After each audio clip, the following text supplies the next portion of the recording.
अगर कभी सबसे ज़्यादा ईमानदार प्रधानमंत्री की बात होती है तो लाल बहादुर शास्त्री का नाम सबसे ऊपर आता है। आज हम बात करेंगे शास्त्री जी से जुड़ी कुछ बातों की, कैसे शास्त्री जी को वो बाकी सभी लोगों से अलग करती है। शास्त्री जी तो श्रीवास्तव थे, लेकिन वो शास्त्री कैसे बने? कैसे जब शास्त्री जी बस 3 महीने के थे, उनकी माँ ने उन्हें नदी में नहाते वक्त खो दिया था। और भी बातें जो शायद ही आप जानते हो। तो चलिए शुरू करते हैं। लाल बहादुर वैसे तो श्रीवास्तव थे, लेकिन जो सरनेम होता है वो कास्ट को रिप्रेजेंट करता था। इसलिए 1926 में जब उन्हें शास्त्री की डिग्री मिली तो उन्होंने उसे ही सरनेम बना दिया, जो कि उनकी कास्ट की पहचान ना होकर उनकी विद्वानता का प्रतीक थी। एक बार जब शास्त्री जी की माँ नदी में नहा रही थी, तभी गलती से उनसे शास्त्री जी कहीं खो गए और उस वक्त शास्त्री जी की उम्र केवल 3 महीने की थी। उसके बाद एक गाय चराने वाला, जिसका कोई भी बच्चा नहीं था, उसे शास्त्री जी मिले। चूंकि शास्त्री जी के खोने पर एक FIR दर्ज की गई थी, तो ना चाहते हुए भी उस गाय चराने वाले को शास्त्री जी को वापस लौटाना पड़ा। शास्त्री जी के पास स्कूल जाने तक के पैसे नहीं होते थे।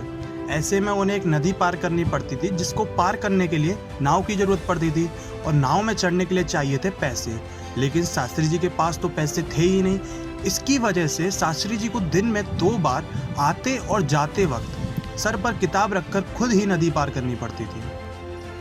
भीड़ को कंट्रोल करने के लिए लाठी चार्ज का इस्तेमाल हुआ करता था, लेकिन क्या आपको पता है कि उसकी जगह वाटर जेट्स का यूज सबसे पहले किसने स्टार्ट किया था? शास्त्री जी ही वो पहले मिनिस्टर थे जिन्होंने लाठी चार्ज की जगह वाटर जेट्स यूज करना स्टार्ट किया था। शास्त्री जी की ईमानदारी के चर्चे तो सबने सुने हैं।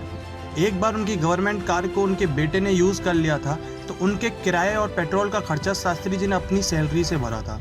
और एक बार उनके बेटे को यूं ही प्रमोशन दे दिया गया था, लेकिन शास्त्री जी ने उस प्रमोशन को वापस करवा दिया था। उनकी इस कदर ईमानदारी उन्हें बाकी सभी राजनेताओं से अलग करती है। शास्त्री जी भारत की स्वतंत्रता के लिए भी लड़े और जेल भी गए। आगे भी ऐसे ही क्रांतिकारियों के ऊपर वीडियो देखने के लिए सब्सक्राइब कीजिए द राष्ट्रीय ट्रुथ चैनल को, वीडियो को शेयर कीजिए ताकि ज़्यादा से ज़्यादा लोगों को भी क्रांतिकारियों के बारे में पता चल सके।